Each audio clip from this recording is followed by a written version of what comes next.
नमस्कार, दृष्टि न्यूज में आपका स्वागत है। मैं हूं आपके साथ अंकिता। चलिए बढ़ते हैं खबर की ओर। डीजल पेट्रोल की बढ़ती कीमतों को लेकर बोले उमंग सिंगार। मध्य प्रदेश में सबसे महंगा पेट्रोल और डीजल है, वहीं हमारे पड़ोसी राज्य उत्तर प्रदेश में 12 रुपए का फर्क डीजल पेट्रोल में है। सरकार कह रही महंगाई को लेकर टैक्स कम कर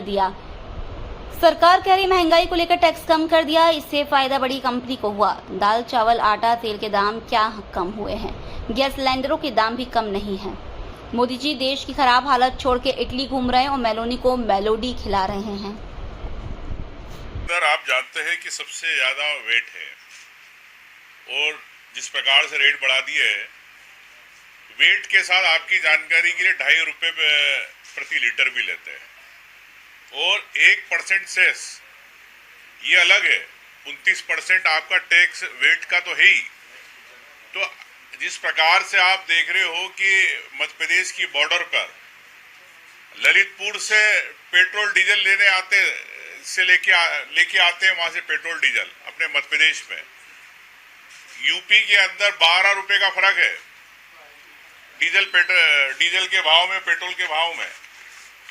इस प्रकार भारतीय जनता पार्टी की सरकार एक तरफ बड़ी बात करती है कि हम आम व्यक्ति का ध्यान रखते, महंगाई बढ़ रही है, लेकिन महंगाई को लेके सरकार ने दिल्ली में टैक्स कम कर दिया, लेकिन उससे फायदा हुआ कंपनियों को, तेल कंपनियों को। और एक तरफ आपने डीजल पेट्रोल के भाव बढ़ा दिए आम जनता को, तो महंगाई कहाँ कम हुई? क्या आज दाल के भाव, आटे के भाव, तेल के भाव, आपके सिलेंडर तो दिख ही नहीं रहा। तो ये स्थिति, क्या तेल कंपनियों के लिए मोदी जी काम कर रहे हैं कि देश के लोगों के लिए काम कर रहे हैं?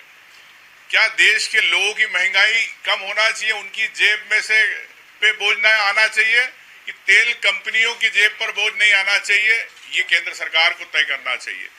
मैं समझता हूं कि मोदी जी तो देश की हालत छोड़ के इटली घूम रहे हैं और मेलोनी को मेलोडी खिला रहे हैं। जिस प्रकार आपने देखा, तो इससे समझ में आता है कि मोदी जी, केंद्र सरकार देश के लिए कितनी गंभीर है कि आप इटली में जाके वहां पे मेलोनी को मेलोडी खिला रहे हो और यहाँ पर महंगाई की आप मार दे रहे हो देश में। तो मैं समझता हूँ कि मोहन यादव जी समीक्षाएं कर रहे हैं, मंत्रियों की समीक्षाएं कर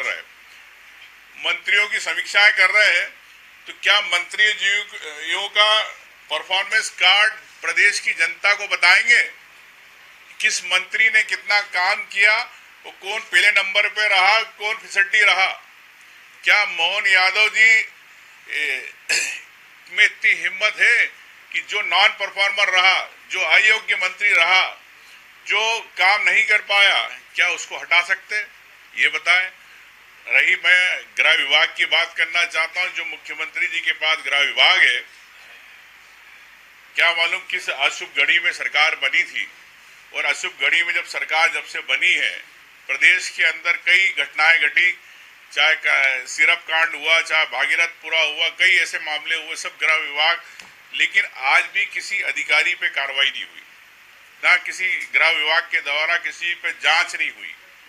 तो मुख्यमंत्री जी, पहले तो आप बताएं कि आपके विभाग ने क्या करा? क्या आपने आपके विभाग का आत्मचिंतन, आत्मविलोकन किया कि नहीं किया? और अगर नहीं किया तो सबसे पहले मैं समझता हूँ मुख्यमंत्री जी को अपने विभाग की समीक्षा करना चाहिए, कि जिस प्रकार से प्रदेश में कानून व्यवस्था बिगड़ी हुई है, कई अधिकारियों के ट्रांसफर 2 महीने, 6 महीने, साल भर में हो जाते हैं। तो इससे समझ में आता है कि आपका विभाग आप नहीं संभाल पा रहे।